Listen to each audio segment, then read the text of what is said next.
வணக்கம். நான் TR Karthik Madhavan. TRK Astro சேனல்லேருந்து நான் பேசுகிறேன். இந்த வீடியோவில் நம்ம பார்க்க போகிறது என்ன விஷயம் அப்படின்னு பார்த்தீங்கன்னா, 2 விஷயம் பார்க்க போகிறோம்.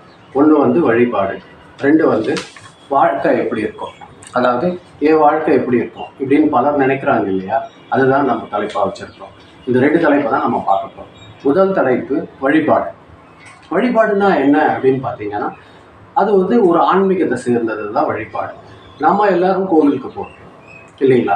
இந்த கோவிலுக்கு போயிட்டு நம்ம வழிபாடு பண்ணுறோம்னா, கடவுள்கிட்ட போயிட்டு கோவிலுக்கு போன உடனே கடவுள்கிட்டப்பா எனக்கு இது கொடுப்பா அது கொடுப்பா, நான் வீடு வாங்கணும், கார் வாங்கணும், என் பொண்ணுக்கு கல்யாணம் பண்ணணும், பையனுக்கு கல்யாணம் பண்ணணும், குழந்தை பிறக்கணும், இதெல்லாம் கேட்குறது வழிபாடு அப்படிங்கிறது அர்த்தமே இல்லை. கோவிலுக்கு போயிட்டு அந்த நல்ல ஒரு நிலைமையை வந்து நம்ம அனுசரித்து அமைதியாக உட்காந்துருக்கணும். கடவுளை பார்த்து அவர் தெய்வீகமாக நம்ம பார்க்கணும். அவரை பார்த்து நம்ம மனசை ஒருநிலைப்படுத்தணும். நம்ம மனசை வந்து அமைதியாக வச்சுருக்கிறது தான் வழிபாடு. கோவிலுக்கு போனோம்னா இதுவும் இருக்காது. அந்த இறை சத்தம், அந்த இறை மந்திரங்கள் அதெல்லாம் நம்ம காதில் கேட்கும். இதை கொண்டு நம்ம அமைதியாக இருக்கணும். அதனால தான் கோவிலில் போயிட்டு அமைதியாக இருக்கணும். பக்கத்தில் விளையாடுறது அதெல்லாம் கூடாது தான். நிறைய பேர் அதை செய்கிறாங்க. அப்படியெல்லாம் செய்யாதீங்க கூடுமான வரையில். கோவிலில் போயிட்டு அமைதியாக உட்காருங்க. அதுதான் வழிபாடு. இந்த அமைதியாக உட்காரதுனால என்னென்னா, நம்ம மனசு ரொம்ப லேசாகும். மனசில் இருக்கிற கெட்ட எண்ணங்கள் எதையும் நம்ம வராமல் நம்ம பார்த்துக்கிட்டோம்னாலே, நம்ம மனசை ஒருநிலைப்படுத்தணும்னாலே ஒரு நல்ல வழியாக இருக்கும். இது எந்த அளவுக்கு நம்ம செய்கிறோமோ அது வந்து நம்மளை உயர்த்தும். அது எந்த அளவுக்கு நம்ம அவரை அமைதியாக உட்காந்து தியானம் பண்ணுறோமோ, இல்லை அங்கே நாம் எந்த கடவுளை நோக்கி நம்ம போகிறோமோ அந்த கடவுளை நோக்கி ஒரு சின்ன மந்திரம் சொல்கிறோம். உதாரணத்துக்கு ஹனுமன்னு வச்சுங்களேன். நம்ம ஒரு ஹனுமர் கோவிலுக்கு போகிறோம் அப்படின்னா, ஜெய் ஸ்ரீராம் அப்படின்னு நம்ம சொல்லும் பொழுதே திருப்பி அதே சொல்லிட்டு இருக்கோம். ஜெய் ஸ்ரீராம் ஜெய் ஸ்ரீராம் அப்படின்னு நம்ம சொல்லிகிட்டே இருக்கும் பொழுது நம்ம மனசு வந்து ஒருநிலைப்படும். அப்படி ஒருநிலைப்படுத்தும் போது நம்ம மனசு வந்து ரொம்ப லேசாகும். அப்படியே அமைதியாக நம்ம உட்காந்துட்டு இருந்தோம் அப்படின்னா, எந்த கோவிலாக இருந்தாலும், ஹனுமன் கோவில்னு சொல்லலை, நான் உதாரணத்துக்கு சொல்கிறேன். பெருமாள் கோவிலாக இருந்தாலும் பெருமாள் இப்போ நம்ம அந்த பகவானுக்குரிய ஒரு சின்ன ஸ்லோகம், நம்மளுக்கு நிறைய ஸ்லோகங்கள் தெரியல, அதை பற்றி நம்மளுக்கு கவலை இல்லை.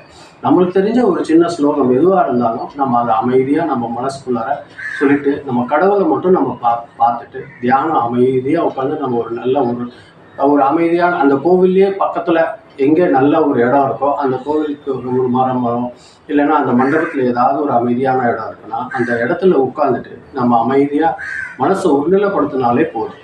இப்படி நம்ம ஒருநிலைப்படுத்துறதுனால நம்ம மனசில் கொஞ்சம் நல்ல நம்பிக்கைகள் வளரும். இந்த நம்பிக்கை வந்து நம்மளை நல்லபடியாக வழிநடத்துறதுக்கு ஒரு வழியாக இருக்கும். இதை தொடர்ந்து நம்ம வந்து நல்லபடியாக செயல்படுறதுக்கு ஒரு நல்ல ஒரு விஷயமா ஆரம்பமாக இது அமையும்.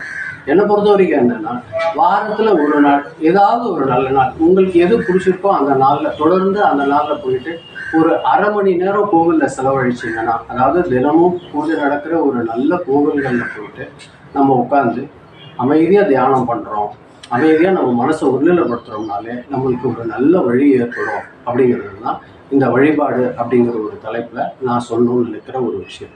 இது வந்து நான் மட்டும் சொல்கிறேன் இல்லை, இது நமக்கு முன்னாடி நிறைய முன்னோர்கள் இதை நம்ம சொல்லியிருக்கிறாங்க.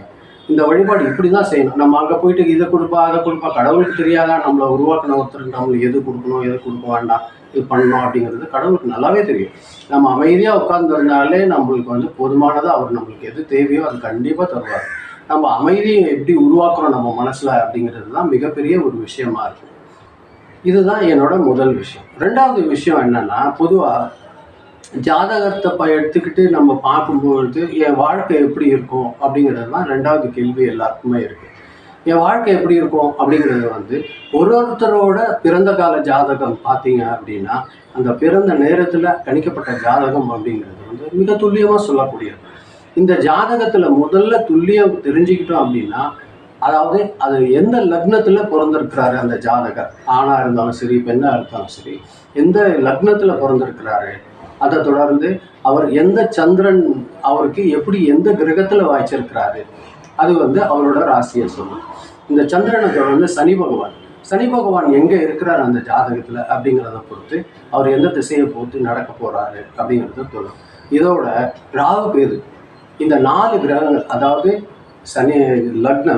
லக்னத்தை தொடர்ந்து சந்திரனை தொடர்ந்து நம்மளோட சனி பகவானோட ராகு கேது, இந்த கிரகங்கள் தான் ஒரு வாழ்க்கையை தீர்மானிக்கக்கூடிய மிகப்பெரிய சக்திகளாக இருக்குது. இந்த கிரகங்கள் இந்த ஜாதகத்தில் எப்படி அமைஞ்சிருக்கு அப்படிங்கிறத பொறுத்து அந்த வாழ்க்கையோட பயணம் இருக்கும்.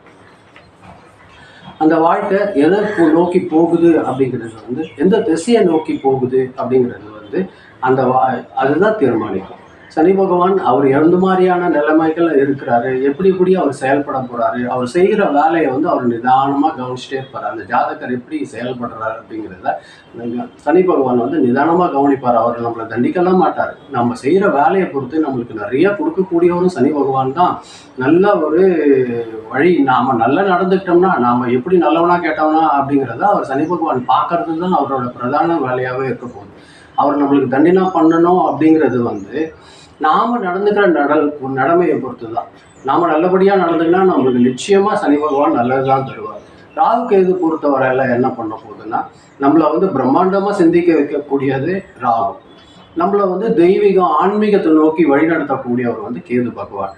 இந்த 2 கிரக நிலைகள் நம்மளோட ஜாதகத்தில் எங்கே அமைஞ்சிருக்கிறது அப்படிங்கிறத பொறுத்து இது நம்மளோட வழிநடத்தும் நம்மளோட வாழ்க்கை பாதைகளை.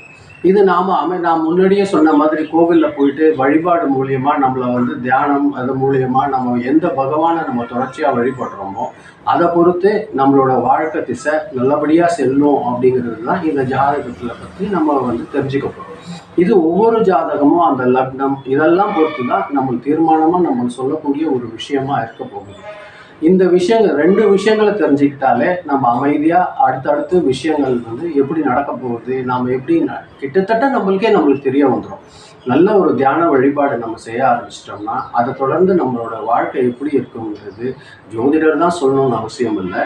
இந்த கிரக நிலைகளை வந்து நாமளே வந்து கட்டுப்படுத்தி நல்லபடியாக நம்மளை வழி நடத்திக்கலாம் அப்படிங்கிறது தான் இதை நான் சொல்ல வந்த மிக முக்கியமான முதல் கருத்தாக என்னுடையது இயற்கை. என்னோட இந்த வீடியோவில் நம்ம தெரிஞ்சிக்க வேண்டியது, நான் உங்களுக்கு சொல்லணும்னு நினச்சது என்னென்னா, நம்ம சிறந்த வழிபாடு செய்ய ஆரம்பித்தாலுமே நம்மளோட ஜாதகம் நம்மளுக்கு வழித்துணையாக வரும். இது எப்படி வழித்துணையாக வரும், நம்ம எப்படியெல்லாம் நம்ம நடந்துக்க போகிறோம், எப்படியெல்லாம் நம்ம பயணிக்க போகிறோம், இதுபடி நம்ம செஞ்சோம்னா நல்லபடியாக வருமா அப்படிங்கிறது வந்து நம்ம ஜோதிடர் சொல்வார். அது உண்மைதான். அது நம்ம வந்து தெரிஞ்சுக்கிட்டு அதை நோக்கி நம்ம வழிபாடு பண்ணலாம். அந்த பகவானை நோக்கி நம்ம வந்து நல்ல வழிகளை கேட்டு அவர் நம்ம எந்த வழி நம்மளுக்கு தேவையோ, எந்தெந்த காலங்களில் நம்மளுக்கு பிரச்சனைகள் இருக்குதோ அதை அவர் வந்து நம்ம ஜாதகத்தில் முன்கூட்டியே தெரிஞ்சுக்கிட்டோம்னா அது நல்லபடியாக நம்மளை வழி கொண்டு போகிறதுக்கு உங்களுக்கு ஒரு நல்ல வாய்ப்பாக அமையும்.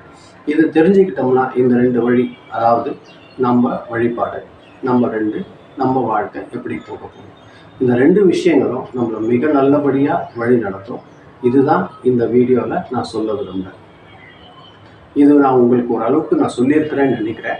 இது உங்களுக்கு தெரிஞ்சிருக்கு, புரிஞ்சிருக்கு. இதில் ஏதாவது சில சந்தேகங்கள் குழப்பங்கள் இருக்குன்னா நீங்கள் கமெண்ட் பாக்ஸில் சொல்லுங்கள்.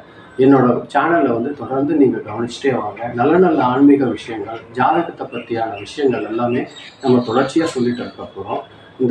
அதனால் இந்த சேனலை வந்து நீங்கள் ரெகுலராக பார்க்கும்போது சப்ஸ்கிரைப்